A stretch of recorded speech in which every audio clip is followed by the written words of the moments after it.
Assalamualaikum dan salam sejahtera. Bersama kami Berita di TV. Jangan lupa untuk follow Facebook Malaysia Deadline dan YouTube Deadline TV. Antara menarik hari ini, apa payah sangat nak lantik menteri lain? Pemuda amanah hanya pandai gaduh, tak pandai buat kerja.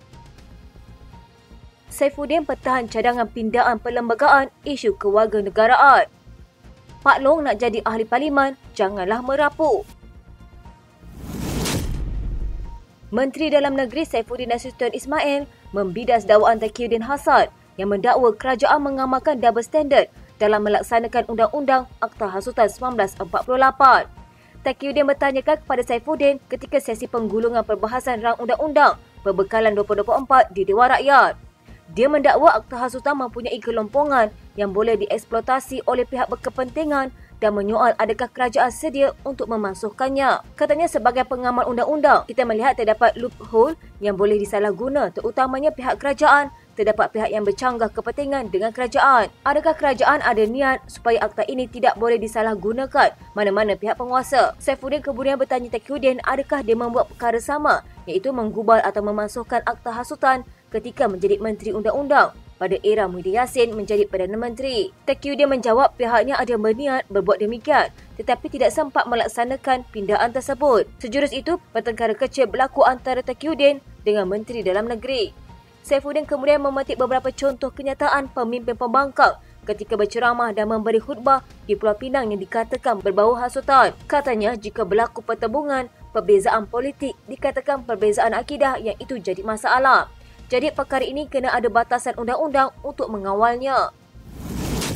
Kemarin genap 100 hari bekas Menteri Perdagangan Dalam Negeri dan Kos Tarikh Hidup Salahuddin Ayub meninggalkan kita semua. Beliau meninggal dunia di Kedah pada 23 Julai lalu selepas menjalani pembedahan di Hospital Sultan Nabhaya akibat pendarahan otak. Begitupun setelah lebih 100 hari, kekosongan jawatan menteri yang pernah dipegangnya masih lagi belum diisi sehingga kini. Kerusi menteri yang disandangnya adalah kuota amanah, salah satu komponen dalam Pakatan Harapan yang sama-sama membentuk kerajaan perpaduan pimpinan Datuk Seri Anwar Ibrahim. Amanah difahamkan sudah lama menghantar nama pengganti untuk mengisi kekosongan tersebut, malah pilihan raya kecil Parlimen Pulai, kerusi yang dipegang Salahuddin sebelum ini juga telah lama selesai. Tetapi kenapa jawatan Menteri KPDN masih belum diisi? Kenapa terlalu perlahan untuk diisi dan mahu tunggu apa lagi? Diberitakan sebelum ini bahawa kabarnya pengisian itu mahu dilakukan serentak dengan rombakan kecil yang mahu dilakukan oleh Perdana Menteri bagi memperkemaskan lagi kedudukan kabinetnya. Malangnya sehingga sekarang, rombakan kabinet yang diheboh-hebohkan itu tidak juga berlaku sehingga tiada lagi yang bercakap mengenainya sekarang ini. Pun begitu tiada rombakan kabinet tidak berarti jawatan menteri yang sudah lama kosong tidak boleh segera diisi dan mahu dibiarkan saja terus tidak terisi. Dengan pelbagai isu timbul saban hari berkaitan harga barangan, isu penggunaan dan kos tarikh hidup rakyat, membiarkan jawatan menteri itu kosong terlalu bukanlah satu pilihan yang terbaik. Dalam hal ini, jika Anwar masih tidak mahu melakukan rombakan kabinet dalam waktu terdekat, isilah kekosongan kerusi Salahuddin itu terlebih dahulu.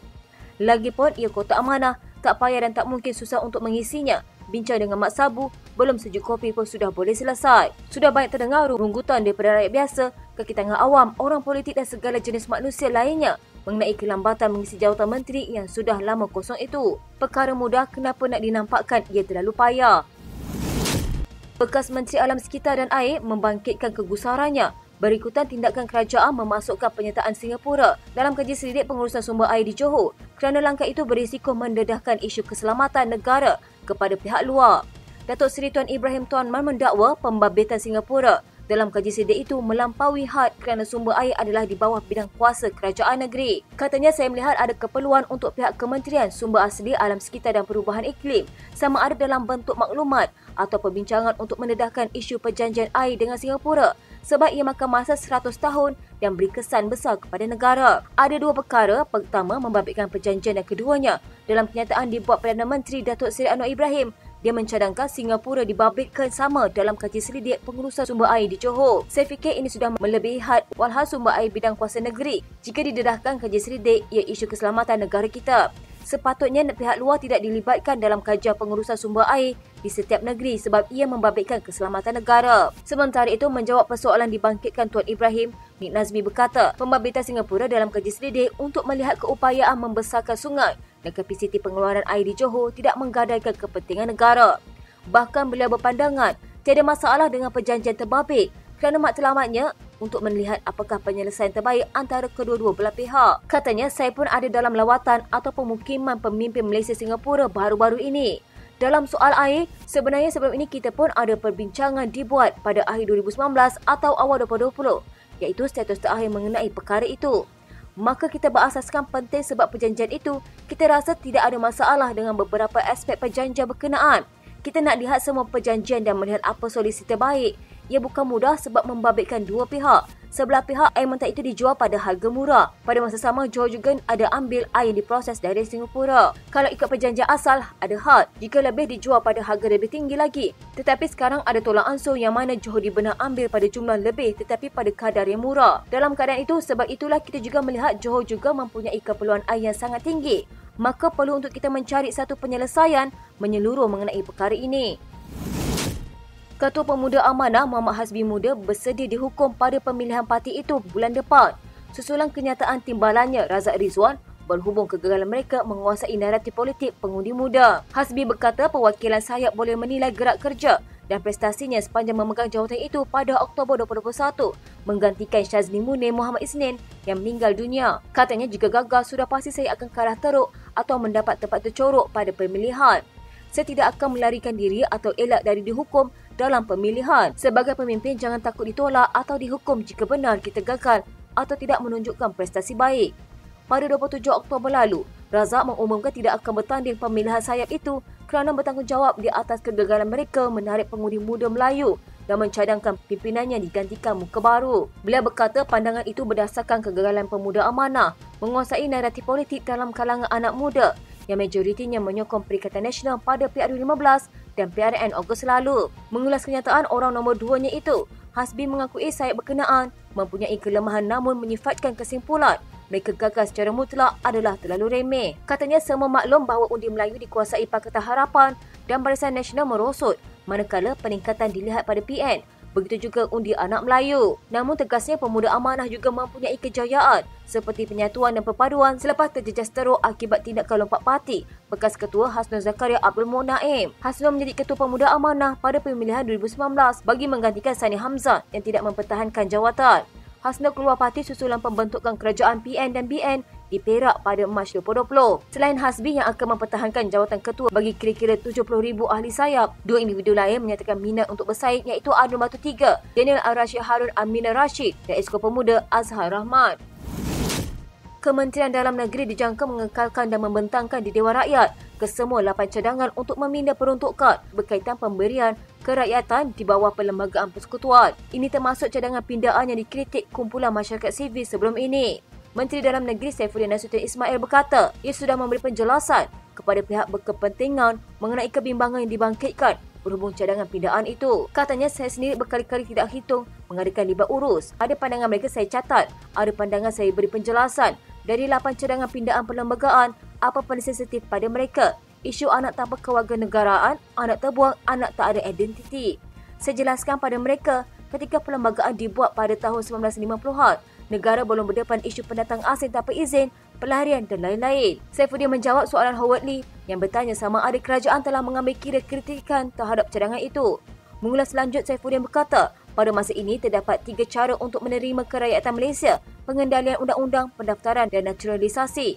Saifuddin memetik contoh seorang anak yang dilahirkan di Malaysia kepada ibu warga Rohingya dan bapa Indonesia yang merupakan pendatang tanpa izin di negara ini. Katanya mengikut kuat kuasa undang-undang, anak itu adalah warga negara. Jadi kita nak bahas di sini Dewan Rakyat. Kita kata anak itu harus didaftarkan dahulu di Pusat Jagaan JKM. Dia JKM yang memasukkan permohonan pendaftaran. Perlu ada elemen pemeriksaan, siasatan dan sebagainya. Jadi dari jalur kuat kuasa undang-undang untuk mendapat warga negara, kita cadang ubah jalur pendaftaran. Masih ada ruang untuk dapatkan kewarganegaraan. Saya jelaskan pada mereka yang mengkritik cadangan pindaan. Saifuddin juga memaklumkan bahawa cadangan itu telah dibentangkan kepada Majlis Raja-Raja awal minggu ini. Saifuddin turut tidak menolak kemungkinan pindaan berhubung undang-undang kewarganegaraan turut melibatkan pindaan pada akta lain selain perlembagaan. Katanya undang-undang berkaitan warga negara bukan hanya di bawah Perlembagaan Persekutuan tetapi turut didukung dengan akta dan peraturan lain seperti Akta Pendaftaran Kelahiran dan Kematian 1957, Akta Pendaftaran Negara 1959, Enakmen Undang-Undang Keluarga Islam di negeri-negeri,